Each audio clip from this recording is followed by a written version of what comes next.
Computer শিক্ষা চ্যানেলে আপনাদেরকে স্বাগতম। আজকে আমরা দেখব কিভাবে সেতু মন্ত্রণালয়ে আবেদন করা যায় সেই সিস্টেমটা দেখব। 2023 সনে সেতু মন্ত্রণালয় একটি আবেদন ছেড়েছে। সেই আবেদনের কি কি পদ রয়েছে আর কিভাবে আবেদন করতে হবে সেই সিস্টেমটা দেখাবো। কথা না বাড়িয়ে আমরা চলে যাচ্ছি গুগল ক্রোমে। সার্চ বক্সে লিখবেন ব্রিজেস ডিভিশন লিখে সার্চ করলে আপনার এটা ওয়েবসাইটে চলে আসবে সরাসরি। তো সেতু বিভাগ গণপ্রজাতন্ত্রী বাংলাদেশ সরকার এই জায়গাটাতে ক্লিক করতে হবে। এখানে ক্লিক করার পরে আপনাকে নিয়ে যাবে এখানে ক্লোজ করে দিবেন নোটিফিকেশন। তো আপনি এখান থেকে আসতে হবে ই রিকোয়ারমেন্ট, এখানে চলে যাবেন। এখানে আসার পরে সার্কুলারে কয়টি পদ রয়েছে সেটি দেখাবে। তো আমরা এখানে দুইটি পদ দেখতে পাচ্ছি। তো আমরা ক্যাশ সরকার যেটি রয়েছে প্রথমে সেটিতে আবেদন করব। আরও একটি পদ রয়েছে, তো ক্যাশ সরকার যেটা সেটাতে আমরা দেখতে পাচ্ছি যে আবেদন অ্যাপ্লাই নাও অপশনে ক্লিক করতে হবে। তো আমরা এখানে ক্লিক করে অ্যাপ্লাই নাও অপশনটা ক্লিক করে দিলাম। তারপর আমরা দেখতে পাচ্ছি যে পোস্ট নেম হচ্ছে ক্যাশ সরকার। তো আমরা এখান থেকে অ্যাপ্লিক্যান্টস নেম যেটা সেটা লিখে দেব। এখানে প্রত্যেকটা বক্সকে দুইবার পূরণ করতে হবে, একটি হচ্ছে বাংলা, একটি হচ্ছে ইংলিশ। তো আপনি বাংলা এবং ইংলিশ উভয় দিয়ে পূরণ করতে হবে। প্রথমে আমরা দেখতে পাচ্ছি যে প্রথমে ইংলিশ নামটা লিখতে হবে। তো আমরা এখান থেকে আমাদের নামটা লিখে দেব। তারপর হচ্ছে আমরা বাংলা নামটাও লিখে দিতে হবে। এরপর হচ্ছে ফাদার্স নেম লিখতে হবে। ফাদার্স নেমটা একবার লিখতে হবে ইংলিশ, এরপরে হচ্ছে বাংলা। তো আমরা উভয় ভার্সনে লিখে দিব, দুইটা ভার্সনই কমপ্লিট করতে হবে। তো এক এক ওয়েবসাইটের এক এক ধরনের সিস্টেম। তো আমরা দেখতে পাচ্ছি যে এটার মধ্যে বাংলা এবং ইংলিশ উভয়টা নিচ্ছে। তো অন্যান্য ওয়েবসাইটে কিন্তু শুধু বাংলাটা মানে শুধু ইংলিশটা নেয়। তো আমরা এরপরে দিচ্ছি হচ্ছে মাদার্স নেম। ফাদার্স নেমের বাংলা ভার্সন আমরা দিয়ে দিলাম। এরপর হচ্ছে মাদার্স নেমটা লিখে দিব। মাদার্স নেমটা ইংলিশে লিখব, তারপর হচ্ছে আবার বাংলা লিখতে হবে। তো আমরা ইংলিশ কমপ্লিট করে দিলাম।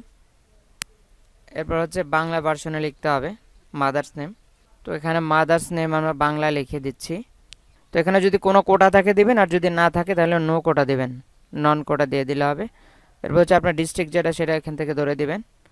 তো আমরা ধরে দিলাম। এরপর হচ্ছে আপনার ডেট অফ বার্থ, এখানে ডে দিয়ে দিবেন। এরপর হচ্ছে মান্থ এখান থেকে সিলেক্ট করতে হবে।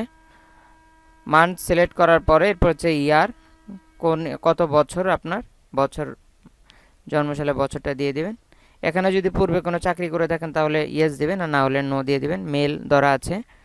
তারপর হচ্ছে ন্যাশনালিটি বাংলাদেশ। এরপর হচ্ছে রিলিজিয়ন, এগুলো আপনারা সিলেক্ট করে দিবেন। যেখানে যেটা রয়েছে সেটা একেবারে সতর্কতার সাথে পূরণ করে দিবেন।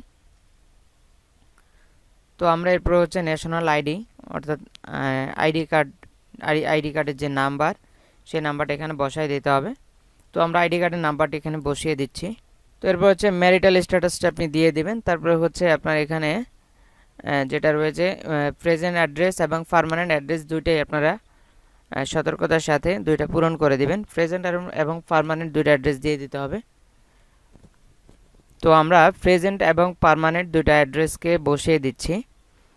তো প্রথমে ভিলেজ দিতে হবে, তারপরে হচ্ছে পোস্ট অফিস যেটা সেটা বসিয়ে দিতে হবে। তো রোড নাম্বার, হাউস নাম্বার এবং আপনাদের ঠিকানা অনুযায়ী আপনি এখানে সতর্কতার সাথে বসিয়ে দিবেন, যাতে করে অ্যাপ্লাইয়ে আপনি যদি আবেদনে টিকে যান তাহলে আপনার বাসায় যাতে ভেরিফিকেশন আসতে প্রবলেম না হয়, সেজন্য সঠিক অ্যাড্রেসটি এখানে বসাইতে হবে।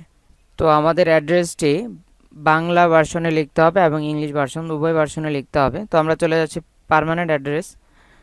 যেভাবে আমরা প্রেজেন্ট অ্যাড্রেস লিখেছি সেম একইভাবে পার্মানেন্ট অ্যাড্রেসটা লিখতে হবে। তবে স্থান, কাল, পাত্রভেদে আপনার প্রেজেন্ট এবং পার্মানেন্ট অ্যাড্রেস ভিন্ন হতে পারে। যদি ভিন্ন হয়ে থাকে তাহলে আপনি ভিন্নভাবে আপনার অ্যাড্রেসগুলো উঠাবেন। আর যদি উভয় ঠিকানা একই থাকে তাহলে এখানে একটি বক্স রয়েছে দেখতে পাচ্ছেন, সেম এস পার্মানেন্ট অ্যাড্রেস। তো প্রেজেন্ট অ্যাড্রেস এবং পার্মানেন্ট অ্যাড্রেস যদি সেম থাকে তাহলে এখানে টিক চিহ্নটি দিলেই আপনার অ্যাড্রেস দুইটা সেম হয়ে যাবে। তাহলে আপনার দেখা যাবে যে দুইবার আপনার অ্যাড্রেসটা উঠানোর প্রয়োজন হবে না। তো আমরা প্রেজেন্ট এবং পার্মানেন্ট দুটো অ্যাড্রেস দেওয়ার পরে এখানে আমাদের যে মোবাইল নাম্বারটা থাকবে, অর্থাৎ কনফার্মেশন যোগাযোগের যে নাম্বার, যোগাযোগের জন্য একটি নাম্বার দিতে হবে, সচল মোবাইল নাম্বার, যে নাম্বারে আপনার পরীক্ষার কোনো রিকোয়ারমেন্ট থাকলে অথবা যদি অ্যাডমিট কার্ডের SMS আসে তাহলে যাতে আপনি সেটা কভার করে দিতে পারেন বা অ্যাডমিট কার্ডটি তুলতে পারেন, সেরকম একটা সচল মোবাইল নাম্বার দিতে হবে। তো মোবাইল নাম্বারটি রিটাইপ করে কনফার্ম করতে হবে দুইবার এখান থেকে অ্যাড্রেসটি অর্থাৎ দুইবার ফোন নাম্বারটি দিতে হবে। তারপর যদি আপনার ইমেল অ্যাড্রেস অ্যাভেলেবেল থাকে তাহলে আপনি এখান থেকে দিয়ে দিবেন, আর যদি অ্যাভেলেবেল না থাকে তাহলে দেওয়ার প্রয়োজন নাই। তো আমাদের এখানে অ্যাভেলেবেল জিমেল অ্যাড্রেস রয়েছে, তো আমরা এখান থেকে জিমেল অ্যাড্রেসটি উঠিয়ে দিচ্ছি। তো এরপরে যেতে হবে আমাদের এডুকেশনাল কোয়ালিফিকেশন। তো এসএসসি আমরা ধরে দেব, কারো যদি দাখিল হয় তাহলে দাখিল দেবেন, আর যদি ভোকেশনাল হয় ভোকেশনাল দিবেন। আমরা এসএসসি ধরে তারপর যে বোর্ড সিলেক্ট করতে হবে, কোন বোর্ড থেকে পাস করেছেন, আপনি যেই বোর্ড থেকে পাস করেছেন সেটা দিয়ে দিবেন। এরপর হচ্ছে বোর্ড রেজাল্ট দিবেন, বোর্ড রেজাল্ট যেটা আপনার রেজাল্ট আসছে, পয়েন্ট জিপিএ আকার হলে জিপিএ, সিজিপিএ হলে সিজিপিএ। তো এরপর হচ্ছে রোল নাম্বারটা বসিয়ে দিতে হবে। তো রোল নাম্বারের পরে আপনি কত সনে পাস করেছেন সেই পাশের সনটা এখানে বসাতে হবে। আমরা পাশের সন এখানে বসিয়ে দিব। তো এরপরে হচ্ছে আমাদের কাজ দেখতে পাচ্ছেন এইচএসসি যেটা, সেটা আমরা সিলেক্ট করতে হবে। এইচএসসির যে বোর্ড রয়েছে সেই বোর্ডটি এখান থেকে সিলেক্ট করতে হবে। এরপরে হচ্ছে চলে যাব আমরা পাশের রেজাল্ট কত ছিল সেটা এখান থেকে ধরে দিতে হবে।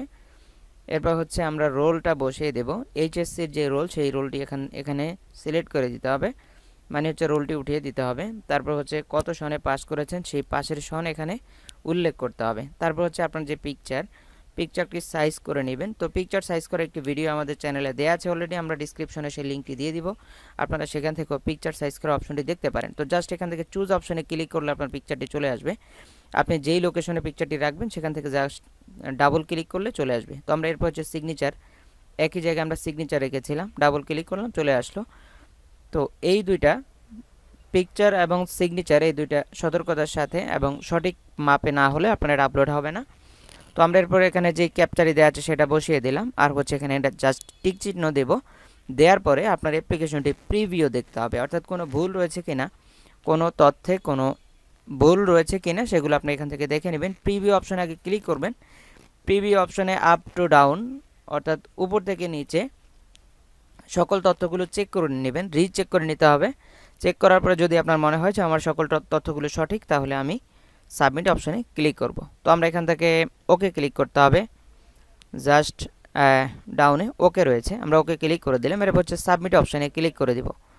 সাবমিট অপশনে ক্লিক করে দেওয়ার পর ওয়েবসাইট একটু লোড নেবে। ওয়েবসাইট লোড নেওয়ার পরে আপনাকে এই ওয়েবসাইটের যেই আবেদন কনফার্মেশন সেটা দেখিয়ে দেবে। এরপর হচ্ছে আপনি এখান থেকে সাকসেসফুল দেখিয়েছে, আপনি এখান থেকে ডাউনলোড করতে পারেন অ্যাপ্লিক্যান্ট কপি।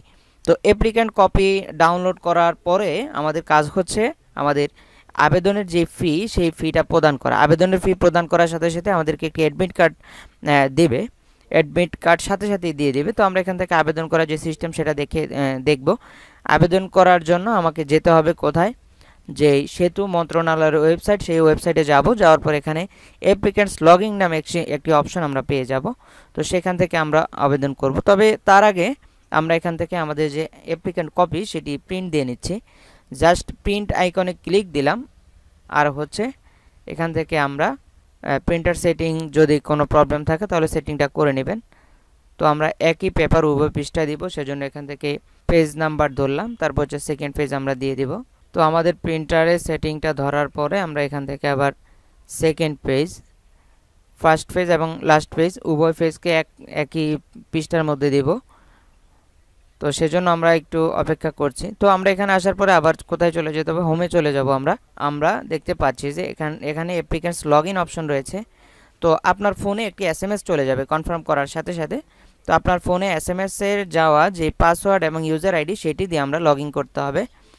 এই রিকোয়ারমেন্ট সিস্টেম এখানে আসার পরে আমরা এখান থেকে ইউজার আইডি এবং পাসওয়ার্ডটি বসিয়ে দেব। পাসওয়ার্ডটি কিন্তু আপনি আবেদন করার সাথে সাথে, আবেদন সাবমিট হওয়ার সাথে সাথে কিন্তু আপনার ফোনে এসএমএসটি চলে যাবে। সেখানে সেই এসএমএসে আপনার থাকবে হচ্ছে ইউজার আইডি এবং পাসওয়ার্ড। তো আমরা এখান থেকে পুনরায় লগইন করে নিব পেমেন্ট করার জন্য। তো পেমেন্টটা করতে হলে আপনাকে রিকোয়ারমেন্ট সিস্টেম অপশনে আসার পরে আপনি এখান থেকে ইউজার আইডি এবং পাসওয়ার্ড দিয়ে লগইন করবেন। লগইন করে আমরা দেখাচ্ছি এবং সম্পূর্ণ টাকা পেমেন্ট করে আমরা দেখিয়ে দিব। তো আমরা লগইন অপশনে ক্লিক করলাম।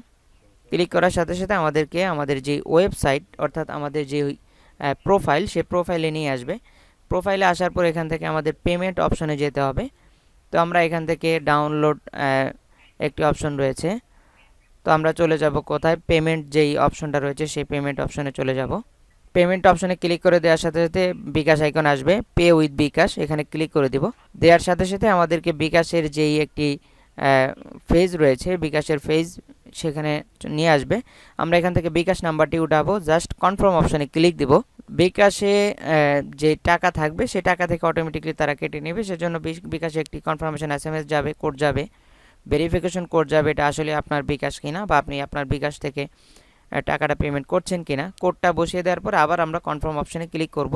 এরপর হচ্ছে আপনার বিকাশের যে পিন নাম্বার, সেই পিন নাম্বারটা এখানে বসিয়ে দেবেন, গোপনীয়তার সাথে বসাবেন, তারপর হচ্ছে কনফার্ম করে দিবেন। কনফার্ম করে দেওয়ার পরে আমাদেরকে নিয়ে যাবে ডাউনলোড এডমিট কার্ড অপশনে। তো এখান থেকে সরাসরি আপনি ডাউনলোড এডমিট কার্ড ডাউনলোড করতে পারবেন। তো আমরা এখান থেকে ডাউনলোড এডমিট কার্ড এই অপশনে ক্লিক করব। এখানে করার সাথে সাথে আমাদের এডমিট কার্ডটি ডাউনলোড হবে। আমাদের অ্যাপ্লিক্যান্ট কপিটি থাকবে 2 ফেজ, আর হচ্ছে আমাদের এডমিট কার্ডটি থাকবে 1 ফেজ। তো 1 ফেজের এডমিট কার্ডটি নিয়ে আপনি কিন্তু সরাসরি পরীক্ষার হলে প্রবেশ করতে পারবেন, আর এটি দিয়ে হচ্ছে আপনার পরীক্ষাটি হবে। তো এভাবে কিন্তু আপনি চাইলে সেতু মন্ত্রণালয়ে আবেদনের একেবারে শুরু থেকে শেষ পর্যন্ত কার্যক্রম কমপ্লিট করতে পারেন। তো যারা ইতিমধ্যে আমাদের চ্যানেল সাবস্ক্রাইব করেছেন তাদেরকে অসংখ্য ধন্যবাদ, আর যারা এখনও সাবস্ক্রাইব করেননি চ্যানেল সাবস্ক্রাইব করার অনুরোধ রেখে এ পর্যন্ত শেষ করছি। আল্লাহ হাফেজ।